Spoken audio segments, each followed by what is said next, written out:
Last class we had a look at air pollution, and today we'll have a look at water pollution and sources. In fact, in civil engineering, you will be studying two papers or maybe a combined paper in future. One will be on water supply engineering and another one on sanitary engineering, that is collection, treatment and disposal of wastewater. Sometimes it may be combined as a single paper. So these two are essential papers for civil engineers. So basically, civil engineers deals with not only the construction of buildings and roads, but air, water, and even to some extent irrigation for food production. And here in this water pollution and sources, we'll be just broadly and superficially touching upon certain aspects of water pollution. But most of the topics what we discuss here, you will be learning in depth, in detail, in future, in subsequent courses in civil engineering. And there will be some elective papers also. If you wish, you can take on water pollution and wastewater disposal and industrial wastewater and things of that kind. And now quickly to water pollution and sources. Before we get into this issue of water pollution, we should have an approximate idea about the quantity of water and in what form it is available on this planet.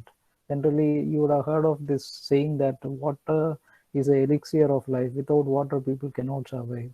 But sometimes it becomes water everywhere, and there is no water to drink.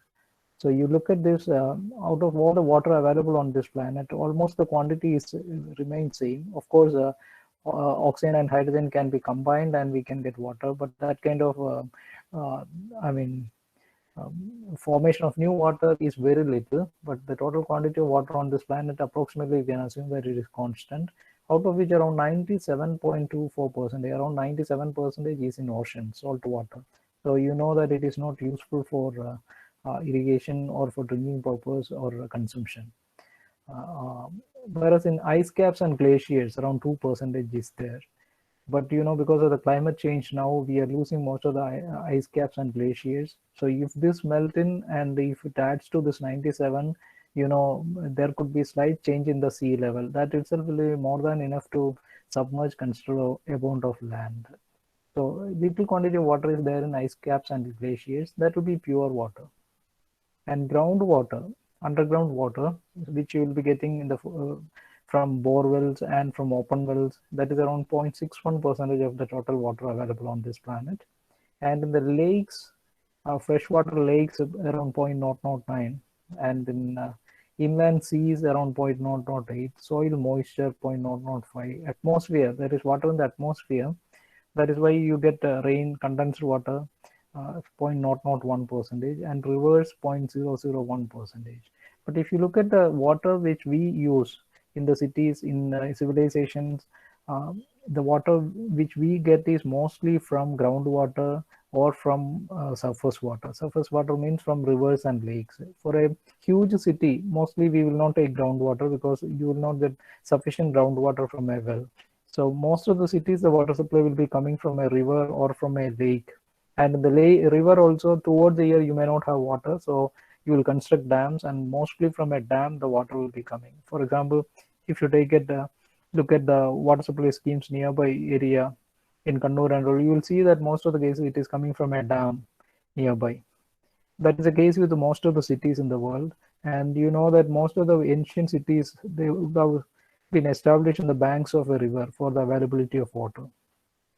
So we have got very little amount of water in the pure form in the river and in the lake and in the groundwater. So that is the water which will be useful for us. But if we start polluting that, that will become a serious issue. Of course, we have got a lot of water, but it's in the sea.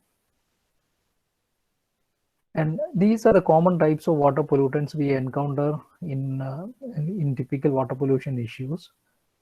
It is classified. One is disease-causing agents. So the water supplies, the water you get from the river or from the lake or from the dam or the groundwater, all could contain disease-causing agents, which will cause waterborne diseases. That is why I'm sure you would have learned earlier disinfection of water. Before we supply water for consumption for drinking purpose, for the city, we will disinfect it. What we do is generally we will be adding bleaching powder or chlorine gas so that the disease causing organisms could be killed. So that is an economical way of larger scale disinfection. But on a small scale, in your house, the sure way of disinfection is boil the water, but it's a energy consuming thing. There are other disinfectants like very effective like ozone, but it has got some disadvantage of its own. If you add ozone, it's very effective in killing pathogenic organism. Pathogenic organism means disease causing organisms.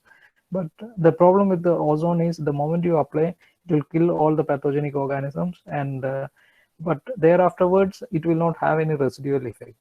What is meant by residual effect is if you add bleaching powder to water, you will get some chlorine in the water. That chlorine, some amount of chlorine will be remaining there as some combined chlorine in water. So that is why in the water supply sometimes you get chlorine smell. So after adding the chlorine, it could remain in the water for some more time. So during these 2 or 3 days, if there is some bacteria or viruses, disease causing agents get into the water, that could be killed. That is residual action. It could remain there for some more time. Whereas in the case of ozone, this kind of residual action is not there. It is very good in disinfectant, but the problem, there is no disinfectant. I mean, no residual action. So disease causing agents is a major water pollutant. In India, large number of people die because of diarrhea related issues. So the major waterborne diseases, you can say, the term waterborne disease means the primary mode of transmission of a disease. If it is water, you can say waterborne disease. Example, you can say cholera, which is caused by a bacteria called Vibrio cholera. So it's a major waterborne disease toward the world. So if you disinfect the water, it can be easily prevented. And sometimes typhoid, which is caused by another bacteria called Salmonella typhi. So that is a waterborne disease. And there could be even virus diseases also that could be waterborne. For example, the jaundice, that is the hepatitis, the term hepatitis, that is caused by virus, and that is pretty waterborne. And so there are many waterborne diseases, and through this disease causing agents such as bacteria, virus, and even amoeba. That's also a microorganism, some amoebic dysentery, that is also from water. So all these things could be prevented if you disinfect the water. So one of the major pollutant that we encounter in water is disease causing agents. And where does the disease causing agents come from? Generally, the rainwater which falls into the ground, and if it mixes up with the human waste, generally if somebody is having disease, cholera or typhoid or hepatitis, it will be there in the human excreta, and if it is mixed with the water, the groundwater or river water, it could be there. So the safest way is that you boil the water or you disinfect it before consuming. That is a must. Then another major water pollutant that we encounter on a day-to-day basis is oxygen demanding waste. It's a technical term. Oxygen demanding waste means any waste which is present in the water which could be oxidized by bacteria, biochemically oxidized by bacteria, by aerobic bacteria, and during this process, if the bacteria take away oxygen from the water, that is oxygen demanding waste. The simple meaning of that is any organic waste, for example, food waste. If some rice is and your food waste is added to water, food waste may contain many things. For example, there could be rice, that is a carbohydrate. There could be potatoes, that could be carbohydrate, a lot of it. There could be oil, that's again organic thing, it can be decomposed. There could be fat, that is again organic matter. So all this food waste, food is a fuel for us, food we consume. The same food can be consumed by bacteria. The bacteria could be classified as, perhaps you would have learned in school classes, aerobic and anaerobic bacteria. So aerobic bacteria are the one which can survive only in the presence of molecular oxygen, whereas anaerobic is the one which will survive in the absence of molecular oxygen. Generally, if you take any water, that will have some dissolved oxygen in it. That is why fish survive in that. fish take oxygen from water. You see in the river, fish, because the river water has got oxygen. How much oxygen will be there? In normal circumstances, let us say around 25 degrees centigrade and 1 atmospheric pressure, and if the water is clean without much of suspended impurity, I mean dissolved impurities, it will contain approximately around 7 milligram per liter of oxygen. It's an approximate value. Exact values tables are there. You can easily remember around 7 milligram per liter of oxygen will be there in normal clean water in our environmental conditions. And if this oxygen is available, and if you add food waste to that, there will be aerobic bacteria present in water. Aerobic bacteria is omnipresent, present everywhere. So this bacteria in the water, when it gets food, it will start eating that food. Simple terms, it start eating the waste, or in technical terms, the aerobic bacteria will biochemically oxidize the organic matter present in the waste water. This organic matter is food waste. So when start eating this waste in the water, it needs oxygen. That oxygen will be taken from the water. So when bacteria is biochemically oxidizing the organic matter present in the water, it takes away the oxygen, dissolved oxygen in the water, and as a result, dissolved oxygen in the water will come down. Of course, always there is a gas exchange taking place between the water and the air. From the air, oxygen will be getting in. But at the rate at which the air is getting into the water is limited. Whereas if the bacteria takes away the oxygen at a greater rate, then the dissolved oxygen levels in water will go down. Then fish cannot survive there. The telltale sign of that is the color of the water. You can see that the wastewater running in the sewer, in the roadside, you will see if it is wastewater, it will not be clear color. Generally, fresh wastewater will be gray in color, and if it becomes septic or the dissolved oxygen goes down to zero, it will become black in color. So in such water, you will never see fish. Fish cannot survive in that water because there is no oxygen present. So one of the major issue we face in water is the mixing of waste with the water. So every city, if you supply water to a city, 80% of the water supplied to a city will be coming back as wastewater. And this wastewater will contain a lot of food waste, because whenever you wash your hands, wash your vessels, I mean from the kitchen, all these places you get organic waste mixed up. Of course, again, the toilet waste, bathroom waste, all these things could add to organic matter to waste. And this organic matter, once it starts decomposing in the water, it takes away the oxygen in the water,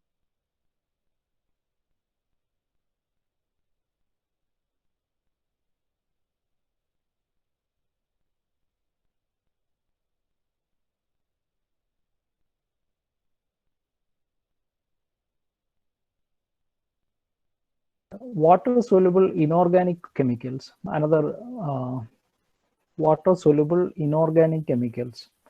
There are many inorganic chemicals which we use. For example, in the even cleaning solutions or bathing solutions, and from the industries also inorganic chemicals could come into the water. These inorganic things, generally it is not generally present in water, but if you add too much of it, it's considered as a pollutant. For example, a lot of soap oil you add, that's a pollution. And inorganic plant nutrients. See, when it rains from the agricultural field, a lot of fertilizer and pesticides could, not only nutrients, the inorganic chemicals, pesticides also could come into the river water. One example is, let us say, for the plant we are putting fertilizer. I'm sure you would have heard of the fertilizer like NPK, nitrogen, phosphorus, potash. All these things are required. These things are there in the fertilizer, and a portion of it will get washed away into the rivers. That is a pollutant. And the example is, generally after the rain, in the rainy season, you will see in many places near your house water is stagnant. And if that water is stagnant for few days without rain, sometimes you will see a lot of algal growth in that green color algae. If a lot of algae is growing there, that indicates that that water is mixed with generally little nutrients. some fertilizer has come there, or some urea has come in there. Because of that, the algae is growing very quickly. So if it was very pure water, there would not have been much of algae. Algal growth is promoted by the presence of inorganic plant nutrients, especially nitrates. And organic chemicals. A lot of organic chemicals we use. It could be even cleaning disinfectants. For example, you use phenolic compounds. Nowadays, we are using lot of hand wash solutions, lot of disinfectants for to fight against the pandemic. So all these things, if it get into water, it's all chemicals which will kill the bacteria in the water also. And sediments and suspended matter, that is dust particles and other dirty things which will be remaining suspended in the water. And radioactive substances, this is not a major issue in our case, but where there is a nuclear power plants and all, these radioactive substances could get in. And heat is another thing. It's not common. Generally, the wastewater will have a slightly higher temperature than the atmospheric temperature, because you take water from the water supply in the house, you heat it for cooking purpose. Many times a little hot water will be coming back as wastewater from the bathrooms, from the kitchens. So generally the wastewater could be slightly higher in temperature than the atmospheric temperature. That's not a big issue, but let us say there is a huge thermal power plant. And the thermal power plants, I am sure, whether it is a coal burning one, diesel burning one, at the end of the day, you have to somewhere, you will have a cooling tower. So from the cooling tower is used for cool that higher temperature steam or water which is left out. So from the cooling tower, whatever water is collected at the bottom, that will be hot, little hot. That water in large quantity, if it is discharged into a nearby river, then it's too much of water from a huge thermal power plant, and that was slightly higher temperature.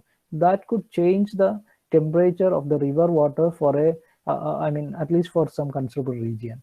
So if there is a change in the temperature in the water for some regions of the river, the fish and aquatic life could be affected.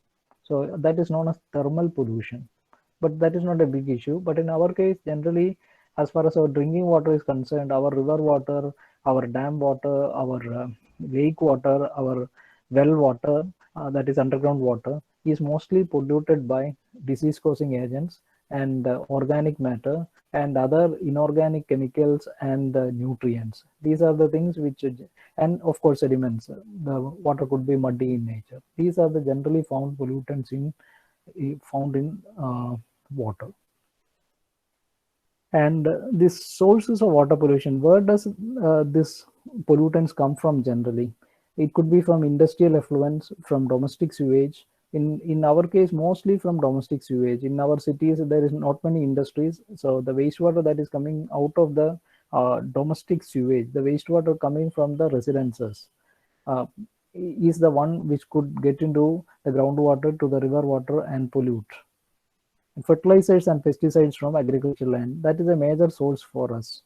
A considerable amount of our land is agricultural in nature. There will be fertilizers and pesticides definitely applied. Of course, a considerable amount of that will be coming to our rivers. So this could be an issue, especially the pesticides and all getting into a river is a major issue, because you know many pesticides are persistent organic pollutants. They call it POP, persistent organic pollutants. Earlier days we were using even DDT. DDT is a very good example, but nowadays it's banned, it's not there. But similar to that, many of the pesticides this will remain in the environment for a long time. Of course, the recent pesticides will not remain for a long time, it will disintegrate, but still there is a possibility that some of it will be remaining there. And this pesticides, if it reaches the river, and then if the fish is there in the river, this fish could concentrate these pesticides in its body. And if you consume that fish for a long time, these pesticides could get accumulated in your body. Because the idea is that a substance like DDT, if it gets into your body, then the body doesn't know whether this is required or not. So body will not throw it away. It will accumulate in your body. For example, like fat, sometimes it may be required for you. So it will be stored in the body. It will not go out. It's not DDT. Things like DDT is fat soluble, not water soluble. So it could be there in the body for a long time, which could be later causing diseases like cancer.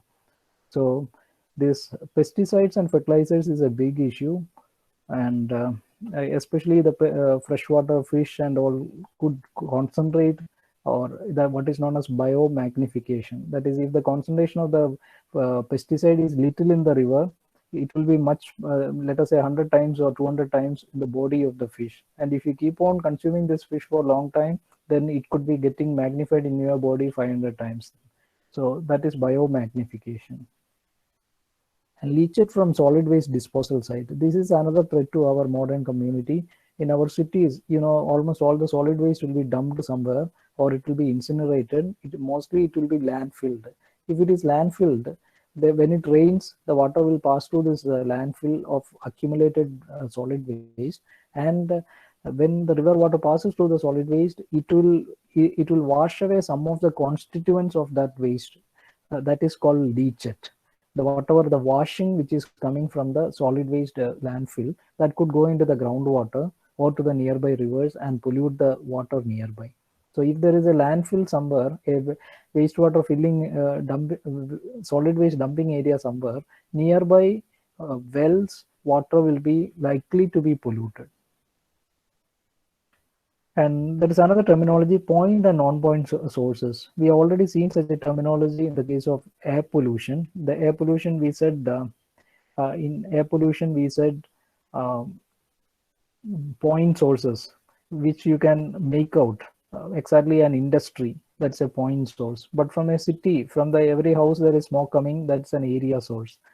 Here, point source means, let us say industry is discharging waste into the river, that's a point source. But whereas from large amount of area of agricultural land, pesticides and fertilizers are coming into the river, you cannot pinpoint from where it is coming. It is coming from that region, we don't know where exactly. That is non-point source. The example of non-point source is the agricultural fields, and point source is industries which is discharging effluents. And quantity of sewage, I already mentioned, around 80% of the water supplied to a city will be coming back as wastewater.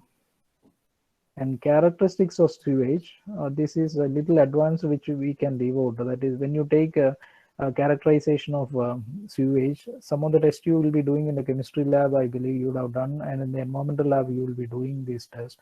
Organic matter, solids, refractory organics. Refractory organics means the organic matter which cannot be, the compounds which cannot be broken down by bacteria, which cannot be, simple terms, eaten by the bacteria. They are refractory organics. For example, surfactants. If the wastewater contains a lot of soap, detergents, then it is difficult to treat that wastewater because the detergents cannot be eaten by the bacteria, normal bacteria. Then another important term, BOD. BOD is biochemical oxygen demand. It's nothing but a measure of the amount of organic matter present in a wastewater. It's a measure of the oxygen demanding waste present in a wastewater. And usually we do the BOD determination for wastewater, not for water. Water, we assume that there will not be much of organic matter, and we cannot consume any water which has got BOD.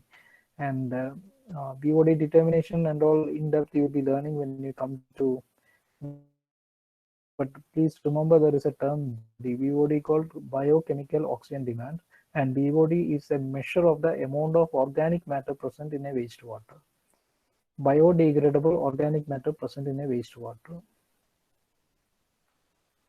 And treatment of sewage, the broad term is primary treatment, secondary treatment, tertiary treatment. I will show you a few examples.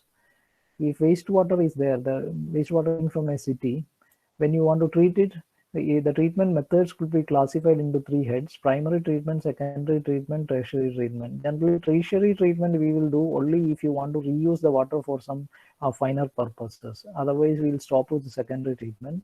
And in the primary treatment, we will be using some techniques like screens, grit chamber, oil and grease trap, and primary sedimentation. Screens means the wastewater which is coming to the treatment plant may contain a lot of floating matter. There may be, I mean, cloth pieces, there may be wooden pieces, all these things. So these things should not go into the treatment plant. It should not damage the pumps. So for that, we'll have some screens, some bar screens will be there. And grid chamber is a one where you remove the largest suspended solids, sand particles and all. That will be a small pit where the wastewater will fall. From there, the water alone will flow out, and the grit or the denser suspended solids will settle down there. And oil and grease trap, that's a mechanism where this oil and grease, if it is present in the water, it will be on the surface and it will impede or it will prevent or it will reduce the transfer of oxygen from atmosphere to the wastewater for the treatment. So we need to remove oil and grease. If oil and grease is there in the water, treatment will not take place properly. Bacteria cannot function properly because the availability of oxygen could be affected by the presence of oil and grease. So it will be prevented by a mechanism called oil and grease trap. That will be there in the beginning of the wastewater treatment plant itself. We'll have screens, grid chamber, oil and grease trap. All these things will be very nearby. And then we'll have a sedimentation tank where larger suspended particles could be removed, what is known as primary sedimentation. And after this only, usually we go for the secondary treatment. The secondary treatment stands for mostly bacteriological treatment, biological treatment. Secondary treatment consists of biological treatment techniques for the removal of BOD. BOD means it's a measure of the organic matter present in water, or in simple terms, the amount of waste, food waste and other waste present in the water. It's a measure of the amount of waste present. So this waste will be removed using bacteria. In simple terms, we allow the bacteria to eat the waste and convert it into stable end products. For example, if your wastewater contains a lot of food waste, a lot of carbohydrate is there, then if you give it to the aerobic bacteria will eat that carbohydrate and convert it into carbon dioxide and water and more bacterial body and energy, because when bacteria eat it, it will multiply. So more bacteria will be formed, and so bacteria will get energy from that, and the remaining thing will be converted into stable end products like carbon dioxide and water. Carbon dioxide is harmless, so the organic matter is in a way neutralized. Similarly, other fat, oils, lipids, all these things you give it to this bacteria and enough oxygen, then this aerobic bacteria will convert them into stable end products like nitrate, sulfate, phosphate, carbon dioxide, water, etc. So these things are not harmful. They are end products, the stable end products. And this aerobic treatment, I mean, biological treatment techniques would be classified into 3-4 categories. The 4 major categories are anaerobic. Two headings you will see here: anaerobic. Here, I'm sorry, aerobic, anaerobic.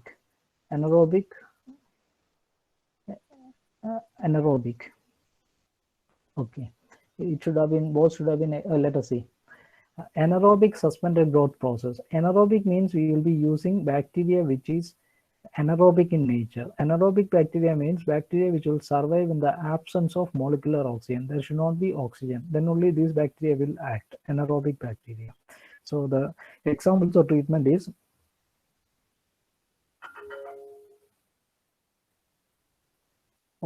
this should have been aerobic. There is a typing mistake. I'll change it. This is aerobic suspended growth process. We use aerobic bacteria. Aerobic bacteria, the example is activated sludge process. For the time being, just remember activated sludge process. And another method is aerobic attached growth process. And aerobic attached growth process example is trickling filter, which I'll explain a little later. So these two are aerobic process. You use aerobic bacteria. Either the aerobic bacteria will be suspended in the wastewater or it will be attached to a media. If it is attached to a media, it is called the attached growth process. And if it is suspended in the wastewater, it is suspended growth process. The example of aerobic suspended growth process is activated sludge process. And the example of aerobic attached growth process is trickling filter. And now coming to anaerobic category, the treatment in which we make use of anaerobic bacteria which will survive in the absence of oxygen. So in this treatment process, there will not be oxygen, so it will be in a closed container. Whereas In an aerobic process, it will be open and you will be supplying oxygen for the treatment either by pumping the oxygen using aerators or diffused aerators or surface aerators. In anaerobic thing, there should not be oxygen, so it is easy. You have to close it. That's all. Anaerobic suspended growth process. The example is septic tank. So in most of the houses, we have septic tanks. The waste which is coming is closed in a container. It is closed. So there is no oxygen. So the bacteria, basically, there will not be any oxygen inside. Because of absence of oxygen, anaerobic bacteria will start decomposing the organic matter. And anaerobic attached growth process, the anaerobic filters is the example. But if you compare this aerobic and anaerobic process, both has got advantages and disadvantages. Anaerobic process like septic tank, it is very easy. You don't have to maintain anything. You don't have to supply any energy. The waste goes into a tank where anaerobic bacteria eats away. Whereas in aerobic treatment, you will have to supply oxygen externally. Sufficient oxygen has to be provided to the bacteria. For that, you have to have some surface aerators or subsurface diffused aerators. That is energy consuming. But the advantage of aerobic process is, aerobic process, when it is taking place, there will not be any foul smell. The end products will be more stable, and bacteria, bacteria will be converting them into stable end products, and there will not be any foul smell. That is a major advantage of aerobic process. Whereas in anaerobic process in septic tank, you get a foul smell because there will be a lot of gases produced there like methane, ethane, etc. But in a way, it is advantageous. You can use that many of these gases as a fuel. For example, biogas plant, it's an anaerobic digester. It's an anaerobic suspended growth process. Anaerobic bacteria is acting. Anaerobic bacteria is eating the waste, converting them into methane, ethane, etc. But they are foul smelling. And the treatment will not be complete also there. The end products will be further undergoing decomposition. For example, whatever waste further you get from the sludge that you get from the anaerobic treatment plant will further undergo further need to be treated. So I have already mentioned about the primary treatment, like screens. Screens may look like this, and a grid chamber could look like this. It's a small sedimentation tank. And as a sedimentation tank, earlier you would have studied somewhere, this is a circular sedimentation tank. These are some of the parameters not required for you. Already we have classified this: aerobic suspended growth process, aerobic attached growth process, anaerobic suspended growth process, anaerobic attached growth process. Examples are activator sludge process, trickling filters, septic tank, anaerobic filters.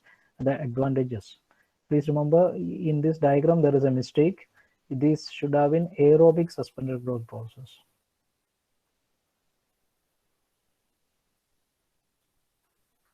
And this is a flow diagram of the activated sludge process. Now the time will not permit. Please remember, just you have to remember the thing. Activated sludge process is a aerobic process and aerobic suspended growth process, where the wastewater which is settled in the primary sedimentation tank will go into an aeration tank, and from the aeration tank it will go into a secondary sedimentation tank. The secondary sedimentation tank, sludge will be coming out, clean wastewater will be going out.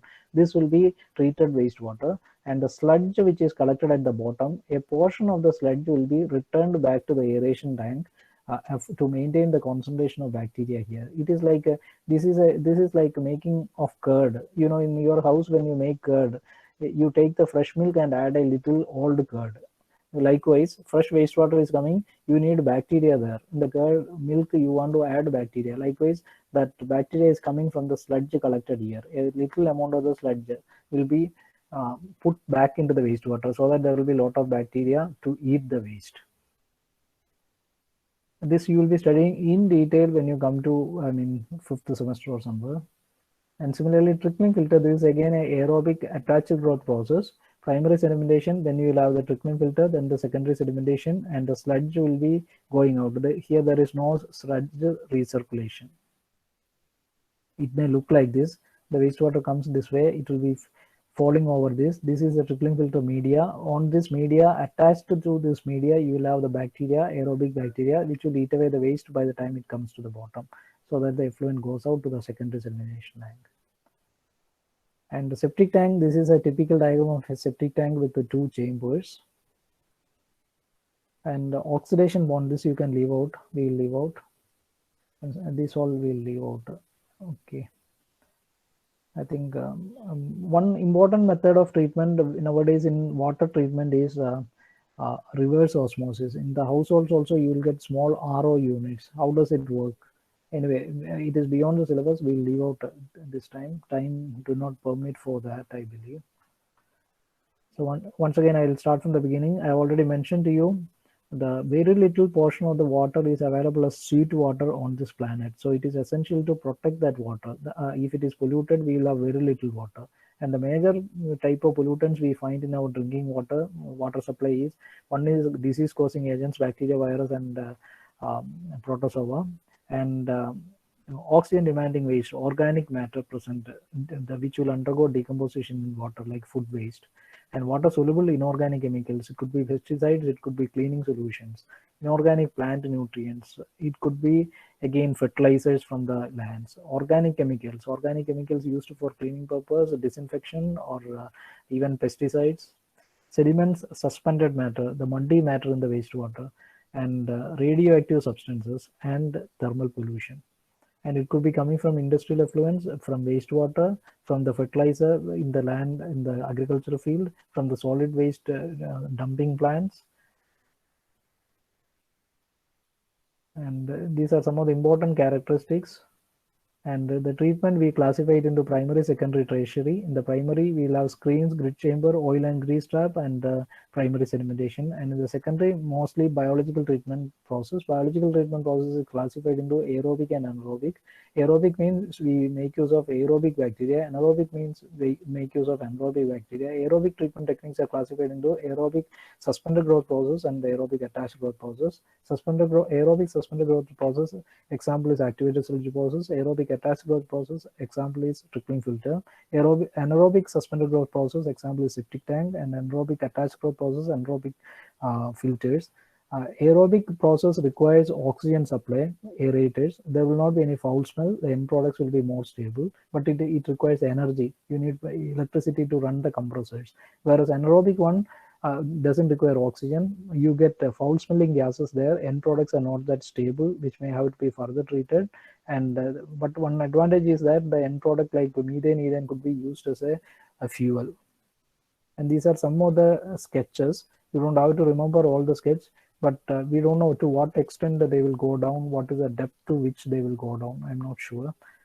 Okay, so you can type your attendance and log out.